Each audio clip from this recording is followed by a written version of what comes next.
Hello बच्चों, मैं मिथिलेश आपका बायोलॉजी टीचर। तो मैं आ गया हूँ, आज मैं लाइव नहीं ले पाया हूँ। तो मैं आप लोगों के सामने आज आया हूँ रिकॉर्डेड वीडियो को लेकर के। इसमें अगर कहें तो हमारी गलती कम और आपकी गलती ज़्यादा है, क्योंकि जब लाइव क्लास में अगर बच्चे ज़्यादा से ज़्यादा लाइव नहीं जुड़ते हैं तो कहीं ना कहीं किसी भी यूट्यूबर के लिए, किसी भी ऑनलाइन टीचर्स के लिए थोड़ी सी मुश्किलें लगती है। परंतु कोई बात नहीं है, आज मैं आप लोगों को रिकॉर्डेड वीडियो ही पढ़ाऊंगा, क्योंकि स्टूडियो में मैं अकेला हूं तो सारा सेटअप हैंडल नहीं हो पा रहा था। इस कारण से मैं आपको अ, आज रिकॉर्डेड वीडियो दे रहा हूं। आज हमारा क्वेश्चन का प्रैक्टिस होने वाला है कंसेप्ट के साथ, जिसमें मैं 40-45 क्वेश्चन आपको कराऊंगा। 2 सेशन ये लगेंगे, आज और कल का, जिसमें chapter number 2 reproduction in flowering plant का मैं पूरा डिस्कशन कराऊंगा। बच्चे, एक मोटिवेशनल लाइन है, बड़ा इंपॉर्टेंट है, इससे बड़ा लाइन कुछ हो ही नहीं सकता है। देने के लिए दान, लेने के लिए ज्ञान और त्यागने के लिए अभिमान सर्वश्रेष्ठ होता है। अगर किसी को देना है तो दान दिया करें, चाहे वो ज्ञान का दान हो, चाहे वो किसी भी तरह का दान हो सकता है। लेने के लिए ज्ञान, ज्ञान लेने के लिए कभी भी छोटे और बड़ों का कोई ध्यान नहीं रखना चाहिए। बस ज्ञान मिल रहा है, जितना ले सकें आप ले लें। और त्यागने के लिए अभिमान, इससे श्रेष्ठ कुछ भी नहीं है, इससे सर्वश्रेष्ठ कुछ भी नहीं है। बच्चे, तो मैं आज शुरू कर रहा हूँ क्वेश्चन। ये हमारा चैप्टर 2 है। चैप्टर 2 पुष्पीय पादपों में लैंगिक जनन से क्वेश्चन ले रहा हूँ मैं। तो मैं शुरू करता हूँ आज के क्लास को। तो चला जाए, सबसे पहला क्वेश्चन है, पराग भित्ति होती है, ये कैसी होगी पराग भित्ति, इस विषय पर हम चर्चा कर लें। इससे पहले मैं परागकण का डायग्राम बनाता हूं। तो आप बताइए, एक परागकण के डायग्राम को बनाते वक्त आप किन चीजों का ध्यान रखते हैं? आप परागकण को बनाते वक्त किन चीजों का ध्यान रखने वाले हैं? थोड़ा सा यस, ओके। परागकण को बनाएं तो जैसे मान लीजिए ये हम गोला लगाए एक, इसके ऊपर एक और आवरण हम लगा देते हैं। जैसे मान लीजिए इस तरह से कुछ भी एक आवरण लगा दिए, एक लेयर और लगा दिए। आप गौर करेंगे कि एक हमारा पतला लेयर है और दूसरा हमारा मोटा लेयर है। तो ये जो बाहर वाला लेयर होता है, इसका नाम देते हैं बाह्य चोल, और अंदर वाले लेयर का नाम देते हैं अंतःचोल। तो एक हुआ बाह्य चोल और दूसरा क्या हुआ? दूसरा हुआ अंतःचोल। एक बाह्य चोल और दूसरा क्या होता है? अंतःचोल। तो ये बाह्य चोल और अंतःचोल, हमारा क्वेश्चन यहीं से बन जाएगा। कह रहा है परागकण होता है, अस्तर की बात कर रहा है। तो बताइए, एक बाह्य चोल वाला अस्तर है और एक अंतःचोल वाला अस्तर है, तो आंसर क्या जाएगा? द्विस्तरीय। अगर इससे एक स्टेप और बढ़ के क्वेश्चन पूछता तो कहता बाह्य चोल किसका बना है, तो आंसर देते स्पोरोपोलेनिन का बना होता है। ये स्पोरोपोलेनिन का बना होता है। और अंतःचोल किसका बना होता है? ये बना होता है पेक्टोसेल्यूलोज का। तो ये बना होता है पेक्टोसेल्यूलोज का। तो इस तरह से आपके पहले क्वेश्चन का आंसर गया द्विस्तरीय। अगला क्वेश्चन है, एनाट्रोपस बीजांड क्या होता है? व्हाट इज एनाट्रोपस बीजांड? तो भैया बड़ा आसान है। एनाट्रोपस बीजांड, पहले आपने बीजांड सीखा क्या है? सर, बीजांड जो शुरुआती अवस्था में प्लांट के अंदर बनता है, पौधे के अंदर बनता है, उसका बीजांड द्वार कुछ ऊपर के तरफ होता है। इस तरह से उसका बीजांड द्वार कुछ ऊपर के तरफ रहता है। इस तरह से उसका बीजांड द्वार कुछ ऊपर के तरफ रहता है, इस तरह से। तो बताइए, ये तो ऊपर रहा, इसको बोलते हैं सीधा, इसको बोलते हैं सीधा बीजांड, जो पूरा पूरा एक दूसरे से 180 डिग्री पर होता है। परंतु अधिकांशतः आवृतबीजी पादपों में ये देखा गया है कि ये जो बीजांड है वो मुड़ जाता है, और मुड़ करके जो बीजांड द्वार थे, ये बीजांड द्वार नीचे चला आता है। इस तरह से ये बीजांड द्वार नीचे चला आता है। इस तरह से ये बीजांड द्वार कहाँ चला आता है भाई? तो बीजांड द्वार ये नीचे चला आएगा। और जब ये बीजांड द्वार नीचे चला आया, मीन्स ये कहाँ आ गया? उल्टा आ गया। यानी इस तरह से जो पहले पूरा पूरा कितना पर था, सही तो था, पूरा पूरा ये 180 डिग्री पर था, अब वो घुर करके आ गया 360 डिग्री पर। तो इसको बोलते हैं एनाट्रोपस, यानी ये रहा एनाट्रोपस, ये रहा एनाट्रोपस। तो एनाट्रोपस बीजांड कैसा होता है, उल्टा बीजांड होता है। ये कंसेप्ट नीट में कई बार एग्जाम में पूछे गए हैं, बिहार बोर्ड में अभी तक ये क्वेश्चन नहीं पूछा गया है। अगले क्वेश्चन की तरफ चलते हैं। तीसरा क्वेश्चन, लघु बीजाणुधानी की पोषक भित्ति कहलाती है। अब देखिए पोषक भित्ति जो है, इससे पहले एक लघु बीजाणुधानी का संरचना हम बनाते हैं। इस तरह से 4 लघु बीजाणुधानी बनाए, चारों के ऊपर हम टैपिटम का आवरण बनाए। टैपिटम के आवरण को बनाने के बाद मैं अब बना रहा हूं यहाँ से मध्य अस्तर बना रहा हूं, ये रहा मध्य अस्तर। अब बताइए हम क्या बोले थे, इसी मध्य अस्तर में ये जो है ये है मध्य अस्तर, इस मध्य अस्तर में क्या जमा होता है, पोषक पदार्थ जमा होता है। तो आंसर क्या होगा इसका, मध्य परत आंसर होगा। तो बच्चे क्वेश्चन ये हमारे कराने का मेन उद्देश्य है कि आप में से अधिकांशतः बच्चे सही आंसर देंगे, लेकिन सही आंसर में से आपका बेहतरीन क्या सोचने का अंदाज है उस पर डिपेंड करता है। तो देख लिए, दिमाग में सेट करना है डायग्राम और आंसर लगा देना है। अगला क्वेश्चन हमारा है, परागकण का बाह्यचोल बना होता है। बच्चे जरा देखिए, अभी तुरंत हम एक क्वेश्चन कराए थे ये वाले क्वेश्चन में देखिए परागकण का बाह्यचोल किसका बना है, स्पोरोपोलिन का। तो अभी वाला जो क्वेश्चन हमारा है, तो देखिए क्या आंसर जाएगा, परागकण का बाह्यचोल किसका बना होता है, स्पोरोपोलिन का बना होगा। आसानी से आप आंसर इसके कर पाए। अगले क्वेश्चन की तरफ चलते हैं। तो अगला क्वेश्चन है, भ्रूणकोश की उत्पत्ति किससे होती है, भ्रूणकोश की उत्पत्ति किससे होती है। तो बताइए, लाइव क्लास में हम आपको पढ़ाए थे कि गुरु बीजाणु जनन होता है, गुरु बीजाणु जनन, गुरु बीजाणु जनन। और गुरु बीजाणु जनन के दौरान बनते हैं 4 गुरु बीजाणु। कितने गुरु बीजाणु बनते हैं, 4।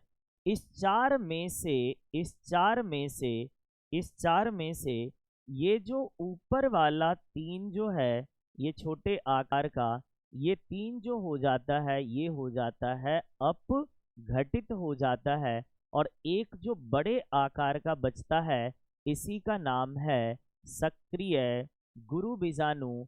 और ये सक्रिय गुरु बीजाणु ही आगे चल करके पूरा का पूरा किसको बना देता है, ये भ्रूणकोश को बना देता है। तभी तो इसके विकास को क्या कहते हैं, इसके विकास को कहते हैं एक बीजाणुक विकास नाम देते हैं। और अंग्रेजी में इसी को कहते हैं मोनोस्पोरिक डेवलपमेंट कहते हैं। तो क्वेश्चन था, भ्रूणकोश का निर्माण कौन करता है, तो ये करता है सक्रिय गुरु बीजाणु। तो आंसर गया सी। इस तरह से क्वेश्चन सोचें और फिर दिमाग में फीड करें कि ये हमें कहाँ से आंसर मिलने वाला है। अगला क्वेश्चन की तरफ चलते हैं, बीजांड विकसित होकर क्या बनाता है। क्या कह रहा है, बीजांड बड़ा आसान है। देखें, ये रहा पुष्प का स्त्रीकेशर, पुष्प के स्त्रीकेशर में ये होते हैं बीजांड।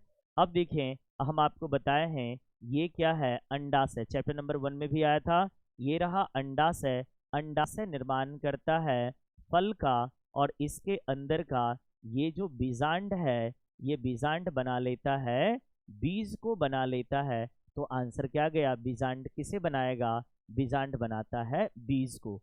तो देखो क्वेश्चन करें, और क्वेश्चन में इतना जगह है कि आप डायग्राम ड्रॉ कर सकते हैं। थोड़ा वक्त लगेगा परंतु मजा आएगा क्वेश्चन करने में, एक गुड फील होगा कि भैया हम क्वेश्चन की तह तक जा रहे हैं। अगले क्वेश्चन की तरफ चलें।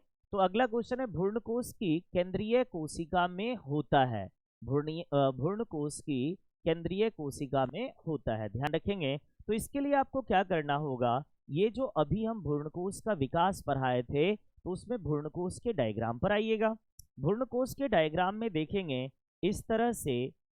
इस तरह से बीजांड द्वारी भाग पर 3 कोशिकाएं होती हैं, जिसमें से एक का नाम देते हैं अंड कोशिका, इस 2 का नाम देते हैं सहायक कोशिका, इस 2 का नाम देते हैं सहायक कोशिका।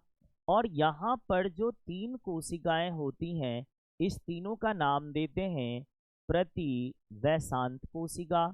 और बीच में जो कोशिका बच गया जिसको हम डिफरेंट कलर कर रहे हैं, यही कौन सी कोशिका थी? यही तो था केंद्रीय, यही तो है केंद्रीय कोशिका।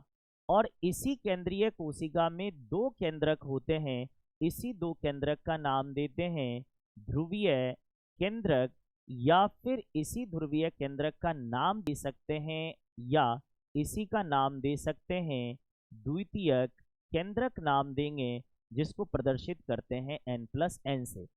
तो कैसे हम इस क्वेश्चन को किए? पहले हम आए भ्रूणकोश पर, भ्रूणकोश का डायग्राम आ गया दिमाग में। फिर हम सोचे कि क्वेश्चन कह रहा है कि केंद्रीय कोशिका, तो हमने कहा आया केंद्रीय कोशिका पर। फिर पूछा कि केंद्रीय कोशिका में क्या होता है, तो हमने देखे कि 2 केंद्रक होते हैं, और इस 2 केंद्रक का क्या नाम देते हैं? ध्रुवीय केंद्रक या द्वितीय केंद्रक। तो आंसर क्या गया? तो देखिए द्वितीय केंद्रक है ऑप्शन में, ध्रुवीय केंद्रक नहीं है, तो क्या आंसर जाएगा? द्वितीय केंद्रक। तो बच्चे क्वेश्चन को हमेशा कह रहे हैं आप डायग्राम को नजरअंदाज ना करें। अगला क्वेश्चन है, किसी पुष्प की मादा जनन अंग में इकाई को कहते हैं, मादा जनन की इकाई। अब देखो एक बात बताइए, जैसे कोई पुष्प है तो इस पुष्प की मादा जनन अंग को हम लोग कह देते हैं जायांग। क्या कह देते हैं? जायांग। यानी ये पूरे के पूरे जो मादा भाग हैं सबको। लेकिन अगर किसी एक की बात करें, इसकी किसी एक इकाई की बात करें, तो नाम क्या देते हैं? स्त्रीकेसर। अंग्रेजी में क्या नाम देते हैं? इसका नाम देते हैं कार्पेल, या इसी का नाम देते हैं पिस्टिल। इस तरह से तो आंसर जायांग तो जाएगा ही नहीं, पुमंग नर को बताता है। जब ये दोनों नहीं गया तो ये भी नहीं, तो बचा क्या? स्त्रीकेसर कंसेप्ट आपने क्या देखा? ये स्त्रीकेसर। हमेशा डायग्राम को नजरअंदाज नहीं करना है, हमेशा आप डायग्राम को साथ लेके चलेंगे। एक प्रारूपिक पुष्प में कितने पुष्प पत्र होते हैं भाई साहब? बड़ा बेजोर क्वेश्चन है। यहां पर आपको पुष्प की संरचना ध्यान रखनी पड़ेगी। पुष्प की संरचना में आप देखें इस तरह से एक भाग है जिसका नाम है स्त्रीकेसर, एक दूसरा भाग है इस तरह से नाम है पुंकेसर। उसके बाद इसमें देखेंगे जो रंगीन भाग होता है, इस रंगीन भाग का नाम क्या देते हैं? इसका नाम देते हैं दल। और जो हरे रंग का होता है सबसे बाहर, इसका नाम देते हैं बाह्यदल, और नीचे होता है पुष्पासन। अब कह रहा है पुष्प पत्र। क्या कह रहा है? पुष्प पत्र। आपको पता है पुष्प के 4 भाग होते हैं। एक का नाम है, इसका नाम है बाह्य दल, दूसरे वाले का नाम है दल, तीसरे वाले का नाम है पुंकेसर, और चौथे वाले का नाम है स्त्रीकेसर। ये क्या रहा? ये रहा स्त्रीकेसर, ये रहा स्त्रीकेसर। तो कितने भाग रहे? दल, ये सभी तो पुष्प पत्र हैं, 1 2 3 4। कितने भाग होते हैं? 4 भाग होते हैं। तो आंसर क्या गया? इस तरह से 4। तो हमेशा आपको डायग्राम ध्यान में रखना ही पड़ेगा। अगले क्वेश्चन की तरफ चलते हैं। बीजांड को वृंत, बीजांड के वृंत को क्या कहते हैं? तो भैया अभी हम डायग्राम एक बनाए थे, देखिए कौन सा डायग्राम है। बीजांड की संरचना कहीं पर आया है पहले से? नहीं, अभी तक बीजांड की संरचना नहीं आई है, या आई है? देख लिया जाए बीजांड की संरचना। हाँ, यहाँ पर देखें बीजांड की संरचना में, ये देखिए ये इसको कहते हैं हिंदी में बीजांड वृंत। और इसी बीजांड वृंत को क्या कहते हैं? इसी को कहते हैं फनिकल। क्या कहते हैं? फनिकल नाम देते हैं। तो आंसर क्या जाएगा? फनिकल या बीजांड वृंत। तो क्वेश्चन कहाँ था? तो क्वेश्चन हमारा ये था 10 नंबर, 10 के बाद शायद 11, नहीं नहीं नहीं नहीं, नहीं स्लाइड, यस, क्वेश्चन नंबर 10। तो क्या कह रहा है? बीजांड के वृंत को क्या कहते हैं? तो नाम देते हैं फ्यूनिकल। तो आंसर एक बार फिर से यहाँ भी बना देते हैं इस तरह से। ये रहा बीजांड की संरचना, ये रही बीजांड की संरचना, ये रही बीजांड की संरचना, और इस बीजांड को अंडाशय से जोड़ने वाला यही संरचना क्या है? यही संरचना है आपका बीजांड वृंत। यही संरचना है बीजांड वृंत। और बीजांड वृंत को क्या कहते हैं? इसी को कहते हैं फनिकल नाम देते हैं। तो आंसर हो गया। इसके बाद हम अगले क्वेश्चन की तरफ चलते हैं। पराग किससे भरपूर होता है? भाई सब कुछ होता है, विटामिन विटामिन सब कुछ होता है, तो आंसर जाएगा तीनों, या फिर आप पोषक भी कह सकते हैं, लेकिन ऐसा ऑप्शन ही है कि हमें इसमें सभी देना ही पड़ेगा। अगला क्वेश्चन 12 नंबर क्वेश्चन है हमारा, स्त्रीकेशर का भाग कौन सा है, यानी स्त्रीकेशर का कौन सा भाग है भाई। तो आप देखें स्त्रीकेशर का संरचना बनाइए। स्त्रीकेशर की संरचना में देखिए ऊपर वाले का क्या नाम था, इसका नाम था वर्तिकाग्र। इसका नाम क्या है इस भाग का, इसका नाम है वर्तिका, और इसका नाम क्या है अंडाशय। ये क्या है अंडाशय। आपको पता ही है कि इसके अंदर 3 भाग होते हैं, तो क्या आंसर जाएगा, वर्तिकाग्र भी जाएगा, वर्तिका भी जाएगा, अंडाशय भी गया, तो आंसर क्या जाएगा, इनमें से सभी। अगले क्वेश्चन पे की तरफ चला जाए, 100 परागकण के निर्माण के लिए कितने पराग मातृ कोशिका की आवश्यकता होगी। दिमाग में सेट करें कि सबसे पहले ये क्वेश्चन कहाँ का है, तो ये क्वेश्चन है लघु बीजाणु जनन का। ये क्वेश्चन है लघु बीजाणु जनन का क्वेश्चन है। और लघु बीजाणु जनन को हम लोग कैसे बताए थे कि जैसे मान लीजिए एक है पीएमसी पराग मातृ कोशिका, इसमें होता है अर्धसूत्री विभाजन, इसमें होता है अर्धसूत्री विभाजन, और अर्धसूत्री विभाजन से यहाँ पर 4 लघु बीजाणु बनते, 1 2 3 4, और इस चारों लघु बीजाणु के ऊपर, इस चारों लघु बीजाणु के ऊपर इस तरह से एक आवरण लगा होता है जिसका नाम देते हैं कैलोज आवरण, और ये जो संरचना बना है इसका नाम है लघु बीजाणु। और यही लघु बीजाणु आगे चलता है तो सभी एक दूसरे से अलग अलग हो जाते हैं, और इसी का नाम देते हैं परागकण नाम देते हैं। तो आपने क्या देखा कि एक पराग मातृ कोशिका ने कितने परागकण को बना रहा है, 4। तो पूछ रहा है कितना, 1000। तो 1000 परागकण बना रहा है, और एक पराग मातृ कोशिका कितने परागकण को बना रहे थे, 4। अगर इससे आप डिवाइड कर देंगे तो आंसर क्या जाएगा, 250। यानी एक पीएमसी बना रहा है 4 को, तो 250 से कितने बन जाएंगे, 1000। तो आंसर जाएगा इसका 250। तो बच्चे इस तरह के कुछ भी क्वेश्चन आ सकते हैं। आप बताइए यहाँ पर ये आवरण का क्या नाम होता है, मन में सोचो। तो भैया इसी को कहते हैं ना कैलोज आवरण कहते हैं। तो बच्चे देखिए क्वेश्चन करना आसान होता है, परंतु क्वेश्चन कैसे करना है ये समझ लेना ही एक अच्छे विद्यार्थी की पहचान है, यही आपको टॉपर की श्रेणियों में लेकर जाने वाला है। अगला क्वेश्चन चलते हैं 14 नंबर, किसी परिपक्व परागकण के सामान्यतः कितने केंद्रक होते हैं। एक परिपक्व परागकण में सामान्यतः कितने केंद्रक होते हैं। तो बच्चे देखिए कितने केंद्रक होते हैं, तो आपको हम बताए थे एक परागकण बनाए, इसमें 2 केंद्रक होता है, एक बड़ा और एक छोटा। बड़े वाले का नाम देते हैं कायिक, और छोटे वाले का नाम देते हैं जननिक।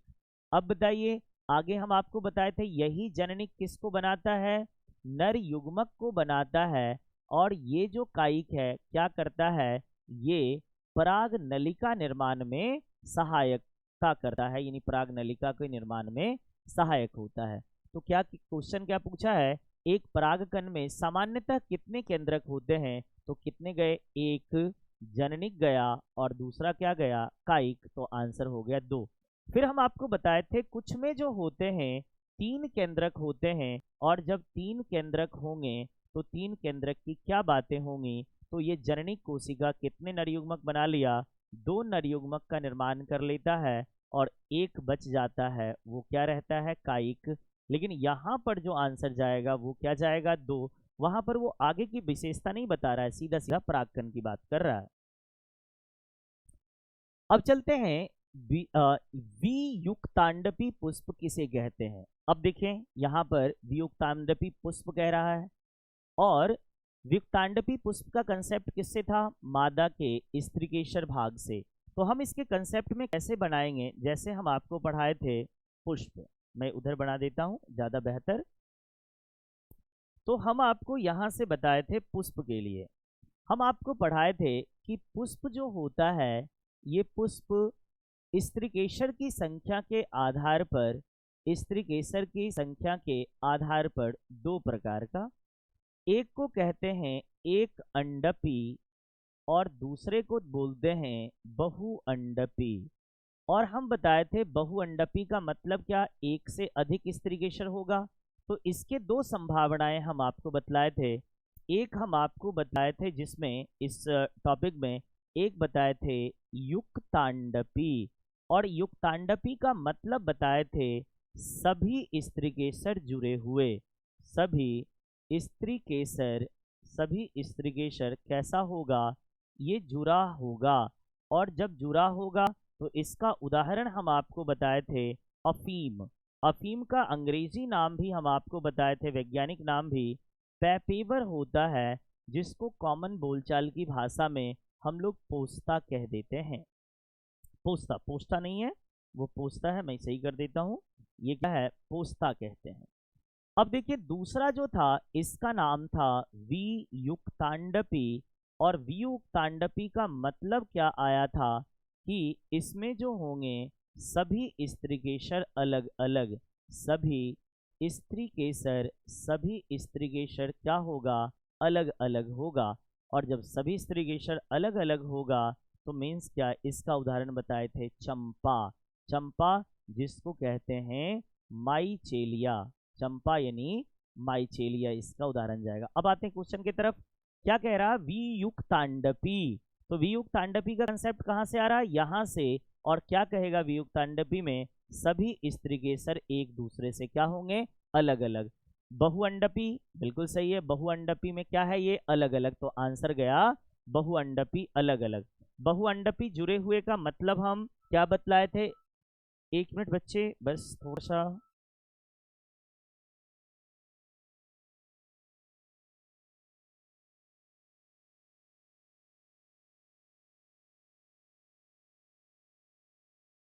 तो बच्चे आप देखें कि यहाँ पर सभी स्त्रीकेसर क्या होंगे, अलग अलग होंगे, यह आंसर आपका बन गया।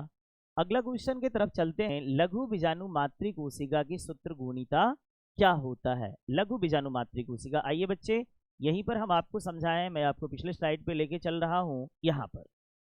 अब देखें क्वेश्चन पूछा था लघु बीजाणु मातृ कोशिका, तो भाई साहब ये लघु बीजाणु मातृ कोशिका जो होता है द्विगुणित होता है, तभी तो आगे ये चल करके लघु बीजाणु अगुणित और परागकण भी अगुणित बनाता है। तो लघु बीजाणु मातृ कोशिका कैसे होते हैं, तो लघु बीजाणु मातृ कोशिका आपके होते हैं अगुणित। तो यहाँ से कैसा हो गया, लघु बीजाणु मातृ कोशिका मतलब पीएमसी, ये कैसा होता है, द्विगुणित होता है।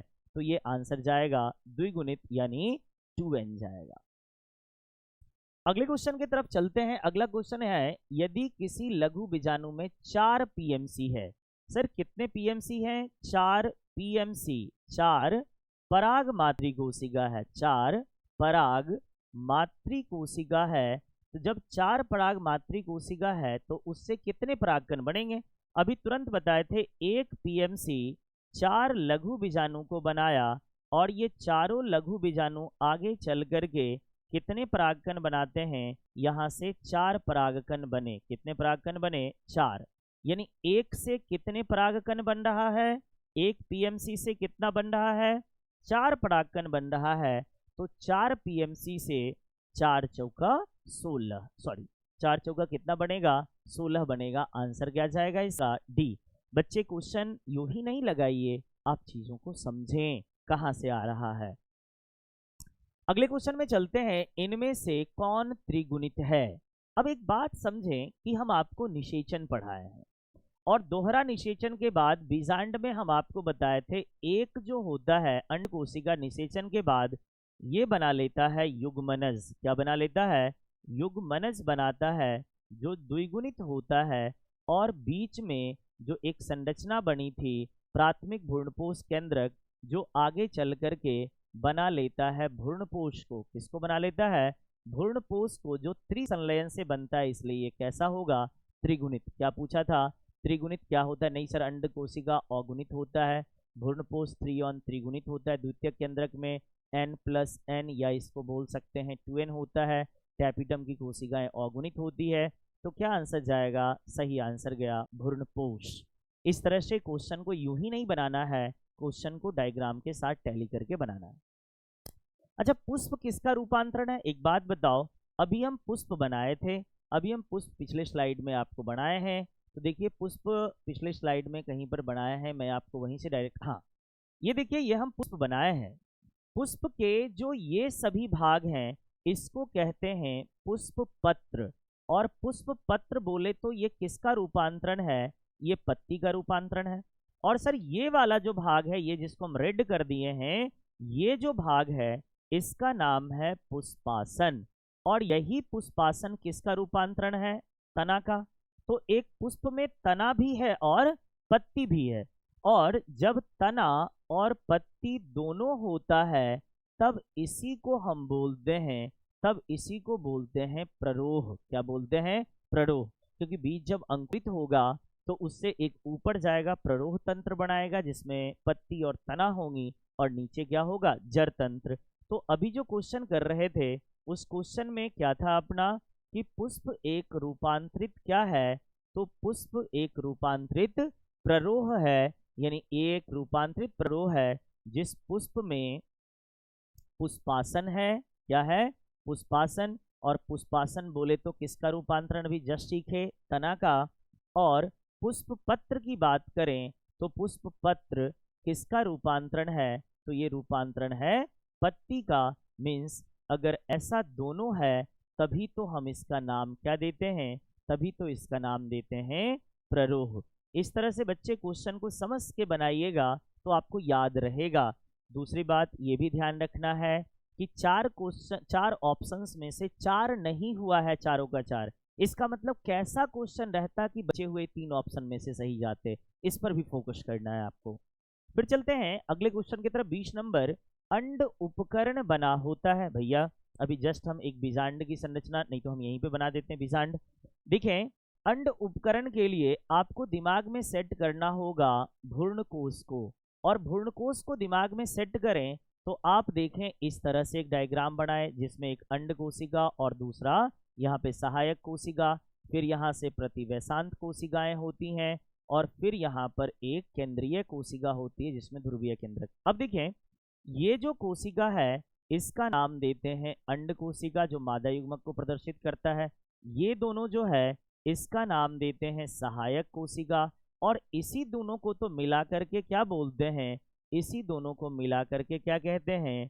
अंड उपकरण बोलते हैं। और अंड उपकरण में एक अंड कोशिका और 2 सहायक कोशिका, यानी अंड उपकरण में कुल कितनी कोशिकाएं होती हैं? 3। तो कह रहा है सहायक कोशिका होता है लेकिन इसके साथ अंड उपकरण भी होना चाहिए। अंड उपकरण अंड कोशिका होता है, बिल्कुल सही है सर। प्रतिवैशांत कोशिका नहीं होगा तो ऑप्शन क्या जाएगा? ए और बी। इस तरह से क्वेश्चन को हमेशा आप एक डायग्राम के हिसाब से सोचिए, उस टॉपिक के हिसाब से सोचिए, तो कभी भी गलत नहीं होगा और आपका रिवीजन पक्का रहेगा। रटने वाली बात नहीं करनी है। अगला क्वेश्चन है, आवृतबीजी पादपों में नर युग्मक किसके विभाजन से बनता है? तो देखो नर युग्मक किससे बनेगा भैया? परागकण के अंदर बनेगा, और परागकण के अंदर बनेगा नर युग्मक। इसका मतलब हमें परागकण को सोचना पड़ेगा। तो देखिए भैया अभी हम परागकण आपको पढ़ाए हैं, परागकण आपको कहीं पे पढ़ाए हैं एक क्वेश्चन में। तो देखिए अब हम धीरे धीरे सीख रहे हैं जिससे आपका समय बचेगा, हमें बार बार बनाने की जरूरत नहीं होगी, इससे आपको ही फायदा होगा। देखिए इस क्वेश्चन में देखिए हम आपको, नहीं इस क्वेश्चन में नहीं है, किसी क्वेश्चन में तो हम अभी बताए हैं। एक क्वेश्चन में हम जस्ट, हाँ ये रहा। ठीक है, यहां से ये किसका क्वेश्चन, ये किसका डायग्राम था? ये था परागकण का डायग्राम। और इस परागकण के अंदर 2 कोशिका थी, एक कायिक कोशिका और दूसरा जननिक कोशिका। यही जननिक कोशिका क्या करता है? समसूत्री कोशिका विभाजन करता है, और समसूत्री कोशिका विभाजन कर 2 नर युग्मक का निर्माण करता है। तो क्या कंसेप्ट बना? यहां से ये सीखे कि सर ये जननिक कोशिका ही विभाजन करके किसका निर्माण करेगा? नर युग्मक का निर्माण करेगा। तो आ जाते हैं, देखते हैं ऑप्शन क्या है। तो देखें ऑप्शन क्या है? यस, आवृतबीजी पादपों में नर युग्मक का निर्माण किसके विभाजन से होता है? तो आपने क्या सीखा? परागकण। परागकण के अंदर 2 केंद्रक, एक बड़ा और एक छोटा। छोटे वाले का क्या नाम दिए, जननिक नाम दिए। यही जननिक में क्या होता है, समसूत्री विभाजन होता है, और यही समसूत्री से कितने नर युग्मक, 2 नर युग्मक का निर्माण करता है। तो क्या आंसर जाएगा, यहां पर जाएगा कायिक, जाएगा नहीं, तो जाएगा क्या, जननिक केंद्रक। अब हम चलते हैं, आज हम तीसरी क्वेश्चन को लेंगे। 30 मिनट हो गया है, तो चलिए 2-4 हम जल्दीबाजी में खींचते। बच्चे आपको समझाना पड़ रहा है, इसलिए हमें वक्त ज्यादा लग रहा है। क्वेश्चन है, विकासशील परागकण को पोषण किसके द्वारा मिलता है। सर देता कौन है, देता तो मध्य परत है, यानी पोषण जमा कहा रहता है मध्य परत में, लेकिन स्थानांतरित कौन करता है, टैपिटम करता है। इस तरह से देखें, लघु बीजाणुधानी की संरचना बनाए थे, उससे क्वेश्चन बन जाएंगे आपके। आवृतबीजी पादपों में सबसे सामान्य बीजांड क्या होता है, अभी तुरंत हम बताए थे, सबसे सामान्य बीजांड एनाट्रोपस होता है, यानी उल्टा होता है। हम आपको पिछले स्लाइड में कहीं पे बताए हैं आपको, एनाट्रोपस यानी बीजांड उल्टा वाला होगा, एनाट्रोपस वाला होगा, कहीं पे आपको हम एनाट्रोपस समझाए थे, ये वाला। देखें, ये वाला शुरुआती दौर में ऐसा रहता है, यानी ये प्रारंभ में ऐसा रहता है, लेकिन अंत में ये ऐसा बदल जाता है एनाट्रोपस, यानी इसको क्या बोलते हैं, उल्टा कहते हैं। तो जरा देखें, हम चलाते हैं अपने उस स्लाइड पे जहां पर हम थे। तो जरा देखें, इस स्लाइड पर आए तो यहां से आपको ये क्लियर हो जाएगा, ये वाला। तो क्या आंसर जाएगा, एम्फीट्रोपस नहीं, एम्फीट्रोपस नहीं होगा, एट्रोपस नहीं होगा, क्या जाएगा, एनाट्रोपस। तो शब्द आपको फंसाने के लिए देख रहे हैं, ये भी आपको बेवकूफ बना देगा, एम्फीट्रोपस, एट्रोपस भी बेवकूफ बना देगा, लेकिन सच्चाई सही आंसर क्या है, एनाट्रोपस है। अगले क्वेश्चन की तरफ चलते हैं, परागकण का परागकोश से निर्माण एवं विभेदन को क्या कहते हैं। परागकण का परागकोश से निर्माण, सर यहाँ पर मिस्टेक हुआ है, परागकण का पराग मातृ कोशिका से, यहां पर होना चाहिए पराग, यहां पर होना चाहिए पराग मातृ कोशिका से निर्माण को क्या बोलते हैं, तो इसको बोलते हैं लघु बीजाणु जनन बोलते हैं। आगे चलते हैं अगले क्वेश्चन की तरफ, नर युग्मोद्भिद किसे प्रदर्शित करता है, तो इसका आंसर है परागकण। क्यों है परागकण, सर नर युग्मोद्भिद यानी नर युग्मक रहते कहाँ है, तो ये रहता है परागकण में। कहाँ रहता है, परागकण के ही अंदर। तो जननी कोशिका विभाजित करके किसका निर्माण करता है, नर युग्मक का, इसलिए परागकण को ही क्या कहते हैं, नर युग्मोद्भिद कहते हैं। तो यहाँ से आज हम 25 क्वेश्चन ही रहने देते हैं, थोड़ी सी असुविधा के कारण, क्योंकि अगले बैच को भी पढ़ाना है। तब तक के लिए लेते हैं विदा। आप लोग अगर वीडियो अच्छा लगा तो अपने दोस्तों में शेयर जरूर करेंगे। Bye bye bye.